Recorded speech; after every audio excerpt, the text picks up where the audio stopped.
Ankasitrahany ianao mbola miaraka aminay hatrany atao anatin'ny fahitalavitry ny MBS tonga soa atao anatin'ny fotoanany fampahalalam-baovao ianao amin'izao alina izao. Miaraba tompoko. Eo amin'ny vaovao politika avy hatrany no anokafana ny fotoana. Manoloana ny fitakina ireo kandida sasany amin'ny tokony hanemorana ny fifidianana dia naneho hevitra mikasika izany ny kandida Marc Ravalomanana. Tsy manaiky ny fanemorana ny fifidianana ny tenany saingy manaja tanteraka ny lalam-panorenana kosa raha toa ka misy fanapahan-kevitra momba izany. Noresahany androany ihany koa ny mikasika ny famatsim-bola ao anatin'izao fifidianana izao. Androany ihany koa ary no nampafantarina ampahabe-maso ireo mpandrindra nasionaly ny vovonana mpanohana ny kandida Marc Ravalomanana. Edena Eliasy, Rivo Rajaonarivelo.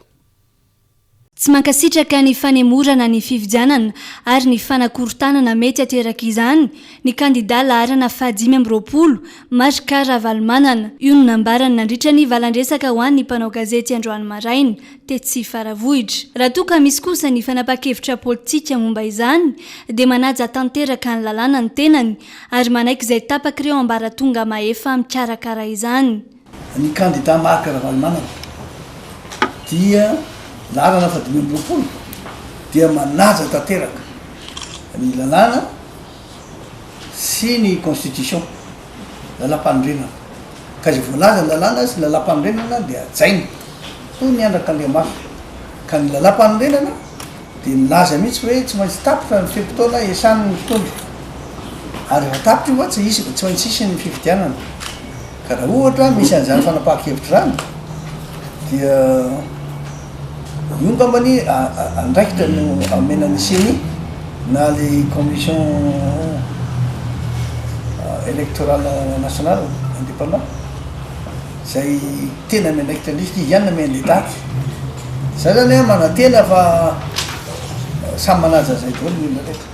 Etsekilan'izay miteraka resabe ihany koa amin'izao fotoana izao ny mikasitra ny famatsim-bolana ireo kandida enina amby telopolo. Mazava kosa ny valiteny ny kandida laharana fahadimy amby roapolo raha nanontany ny mpanao gazety momba izany. Efa antaonany maro no nanomanany ity fifidianana ity ary mangarara tanteraka ny famatsim-bola ampiasainy mandritra ny fampelezan-kevitra. Voalohany indrindra inona tsara ty satria ny veriny sasany foe rehefa manana hélicoptera na manana postera na manana inona koa na manana sonorisation reny dia misy famatsim-bola be tsoroka amin'ireo tsara mihitsy efa 7 taona ny endrasana n'ity fifidianana ity hoe mba haka tsara ny fifidiany fitondrana ao anatin'ny fomba demokratika 7 taona ho iaho dia titeny amin'ireo tsara hoe raha ohatra ka ny fanontaniana momba ny Marc Ravalomanana afaka mijery tsara na samy film na ny Bianco fa famatsim-bola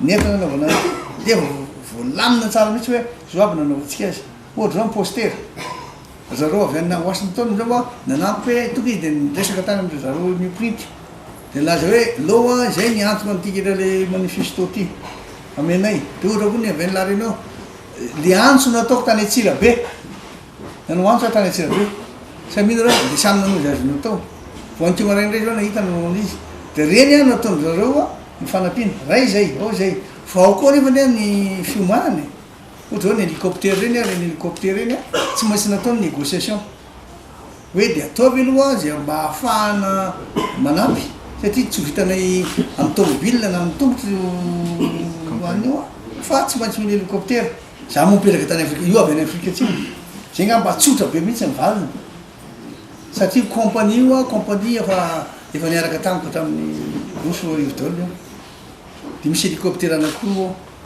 le amin'ny élection ny amin'ny campagne rehefa ainao tsara rationalisena izy zay zany efa tena rationnel tsara le zato atao mizotra inona ny ilana azy poster kérogène ina koa le sakafo senda amin'ny terrain dia mizotra izy ohatra zao le tisotany anay zay pitarika any mena aloha tsy afaka mamena reo le responsable pitarika isyany mena tsy mba manana le tisota be le tsy périmbolery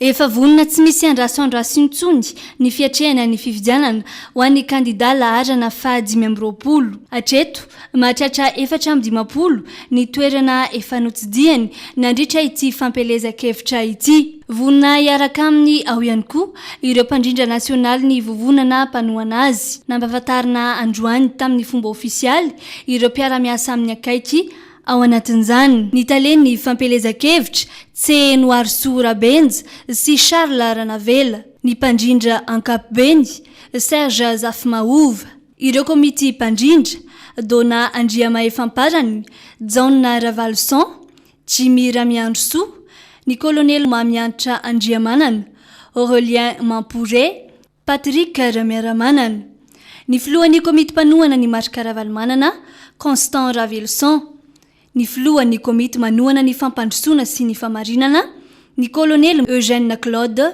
Joussoa avadintsika eo amin'ny vaovaon'ny finoana kosa ny vaovao totosa omaly teny amin'ny kianjabeny Mahamasina ny famaranana ny jobily fa10 taona ny FJKM sy ny faharoanjato taona ny dira ny LMS teto Madagasikara nandritry ny eritaona moa no nanamariana azy ity izay nampisalorana ny andin-tsoratra masina hoe koa aza menatra ny ovavolombelon'ny tompontsika tsara ihany koa ny manamarika fa tsangam-bato roa lehibe no tafapetraka Somatsara vaovao tateriny Edena Eliasy Rivorajonarivelo Vahoaka Kristiana Anali no tonga nanome voninahitra ny fotoana omaly teto amin'ny kianjabeny Mahamasina nandritra ny famaranana ny jobily fa10 taona ny FJKM sy ny faharoanjato taona ny dirany misiona LMS teto Madagasikara tsy nitsanga menatra ny mpikarakara no tarian'Andriamatoa Marika Ravalomanana filohan'ny komity ny fankalazana vita somatsara ny asa nampiandraka etinazy raha toka andraikitra sy adidikoako nanakiny ny silona lehibe asy tanatsizabe dia raisy fapalateteny zany sady mino aho fa ianareo koa dia natoko sy nino fa hoe ho vita ny trano vita izy zany fa vita izy sady zao fifaliana lehibe mahay no nazanareo fa tsy natao amin'ny faizina sy fahalalako fa kosa talenta sy ny fahamezam-pahasoavana men'Andriamanitra ahy dia keko ampanatretena anao fitaovana ny tenako anao andesy tamin'ny faizina mitapy ahy izao fankalazana ny jobily zao no tanteraka dia ny fiarah-miasa sy kanareo tsara zao natao hoe miasa tena mijoro amin'ny finoana marina any Jesosy Kristy ary aza matavaka fa menofotsiny ahy saria kazamenaka ny joro vavolombelon'ny tompontsika miasa tsara miasa mafy miasa angela tsy hijanona eo ny hetsika sy ny fijoroana vavolombelona atao ny mpino FJKM fambola itoy-antranony iny fotoana omaly iny no nanomeza ny filohan'ny FJKM afatra ho an'ireo mpino rehetra tonga teto ny amin'ny tokony atao mandritra ny 50 taona manaraka momba ny afatra ho amin'ny 50 taona mafy ny votoatin'izany afatra zany efa manaraka dia izao raha tiatsika ny fiangonana mahery amin'ny teny sy asa hifanandro na mifanampy rehetra tsy avytsikehinano anatin'ny 50 taona faharoa dia ireto no ilaina dimy no ilaina voalohany ny orena tsara voalohany faharoa mitondran-tena tsara faharoa fahatelo manao asa tsara faefatra mifankatiava tsara fahadimy mitory tsara raha tsahivina ny tantara dia tamin'ny taona 18 sy 709 no nijoro voalohany ny fiangonany Jesosy Kristy eto Madagasikara tamin'ity taona 18 sy 20 ity kosa no feno 50 taona katroka izay nifanoditsy tamin'ny fankalazana ny faharoanjato taona ny dirany misiona LMS teto Madagasikara izany hoe tamin'ny taona 18 sy 1900 ny volana aogositra 17 sy 20 lasa teo nanomboana ny fankalazana tany Antsiranana ny toy tamin'ny ivon'ny fankalazana izany izay natao tao Tomasina ny volana aogositra tamin'ny ity taona 18 sy 20 ity ary nofaranana omaly tetsy amin'ny Kanjabe ny Mahamasina. Tsangam-bato roa lehibe nanamariana ity fankalazana ity. Isan'izany ny fanorenana ny trano sekoly vaovao David Jonsa ao Tomasina, ary ny tena lehibe indrindra dia ny fanorenana ny sekoly fianarana misy rihana 3 mba hanatsarana sy hanitarana ny tontolo ny fiofanana ireo mpiomana ho mpitandrina eo anivon'ny FJKM. Fanandritra iny fotoan-dehibe ho an'ny mpino FJKM natao tetsy Mahamasina iny ihany koa dia nanome afatra lehibe ho an'ireo vahoaka kristianina ny filohan'ny FJKM Irako Andriamahazoso Ami, afatra izay mifandraika amin'ny fifidianana. Nofaritan'ity filohan'ny FJKM ity ny toetra sy ny endriky ny olona tokony ho filoham-pirenena, natao izany mba ahaizany ny tsirairay misafidy ka tsy ho voafitaka amin'ny endrika ivelany fotsiny ihany. Edena Eliasy, Rivo Rajaonarivelo Atrano no mitatitra ny vaovao. Nanainga ny olo-pirenena vanona rehetra tsy ankanavaka ny filohan'ny FJKM Irako Andriamahazo Ami mba hijoro hifidy izay olo-pirenena vanona, vonona ary matahotra an'Andriamanitra. Nofaritany mazava ireo toetra mendrika tokony ananany izany filoham-pirenena izany. Mijoro ianao olo-pirenena vanona ary rehefa hifidy dia olona vanona fodiana, olona matahotra an'Andriamanitra ny zanaka faray masina, fa ny firenena manana ny Jehova ihany no sambatra. Ny olona tokony fodiana, olona saky sy vonona hanompo. Mijoro ianao olo-pirenena vonin-kanompo ary rehefa hifidy mifidiana olona tsy miavona, olona tsy mody mitady ny vatonao nefa avy eo ampanompo anao ho amin'ny tombontsoan'ny tenany sy antokony. Fahatelo, ny olona tokony fidiana, olona afaka havita zavatra. Mijoro ianao olo-pirenena tsy laso-kovavany fotsiny ary rehefa hifidy mifidiana olona afaka hamatika ho asa ny fampanantenana ataony. Aza varina amin'ny vola hifidianana anao amin'ny fampelezan-kevitra fa no avy ny firenenao jerena. Ny olona tokony fidiana, olona lesatra isoratra amin'ny hafa. Mijoro ianao olo-pirenena tsy manavakavaka ary rehefa hifidy mifidiana olona afaka anaiky hiara-miasa amin'ny fitandrarana rehetra ka tsy hanilika ny olona tsirairay fiadiana tsirairay toko aminy. Ary farany olona andro ny fianakaviana sy ny fanindreny. Mijoro ianao olo-pirenena mihaja sy mendrika ary rehefa hifidy mifidiana olona manana tokantrano vanona hiara-miasa ny fianakaviana ka tsy amevana ny fanambadiany ny lahy samy lahy na vavy samy vavy.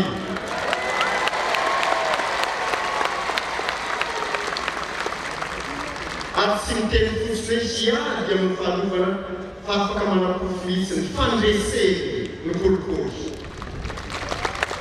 Tafapaka tanteraka tamin'ireo vahoaka kristianina tsy ankanavaka izany afatra izany, manoloana ireo karazana fandrebirebena sain'ny olo-pirenena sy ny fisalasalana amin'ny famaofao ny amin'izay mendrika hovidiana ho filoham-pirenena izay no antony nanomeza ny filohan'ny FJKM iny afatra iny mba tsy hahatonga ny rehetra ho diso safidy. Manana andraikitra lehibe tokoa mantsy ny fiangonana ao anatin'ny fifidianana satria kristianina avokoa ny ankamaroany ny vahoaka malagasy.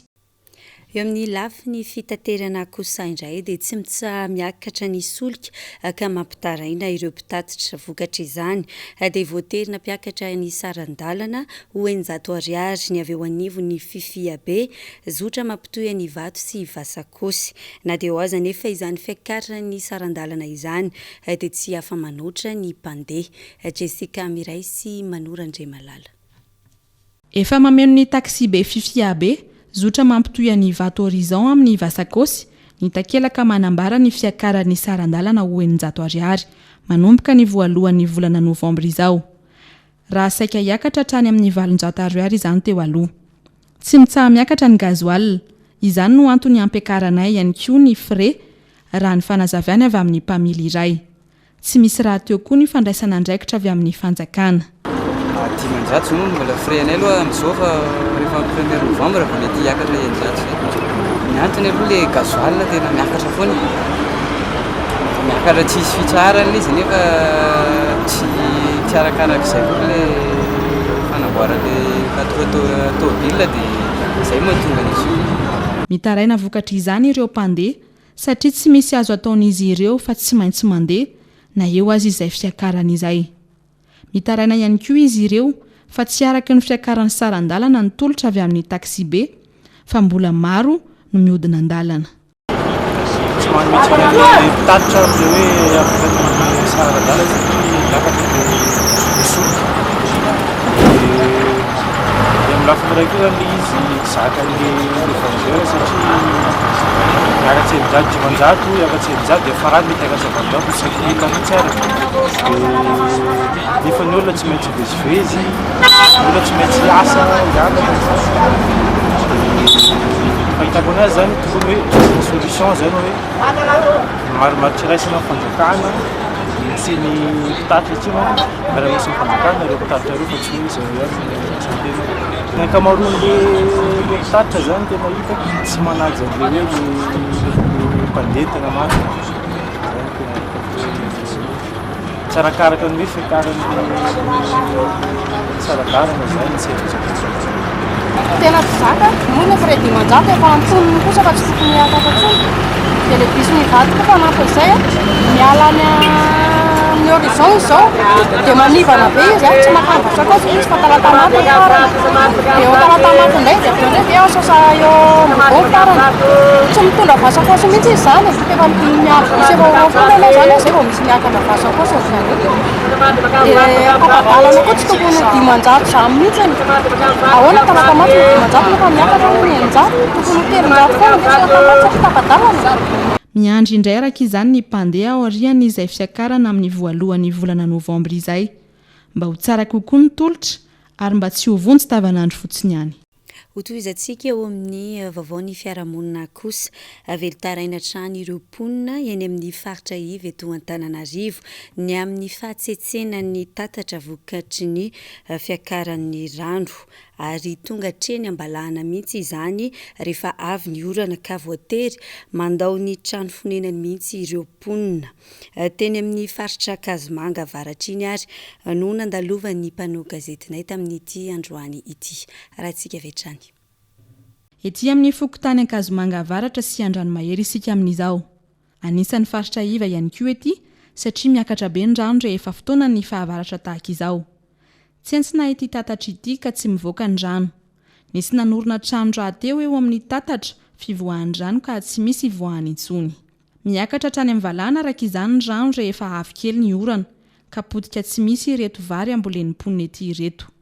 Voatery mandao ny trano fonenany ihany koa izy ireo amonjy toerana avo satria na nivezivezena aza tsy misy fa tsy maintsy amin'ny lakana. Le fiainana zany resaka tatatra dia izay teneniko anareo hoe le fiompiana rehefa tonga ny fotoana fahavaratra dia mijaly be zahay satria mity mora fotsiny le zavatra iainanay. Izay zany mba dia fangatahako dia tokony mba mandefa olona mba karamaina mba manadio tatatra izay zany hitahita. Satria le tatatra zany amin'le resaka rano ohatra hoe tsisy voan'le rano zany dia kanany le izay zany tena hitahitako.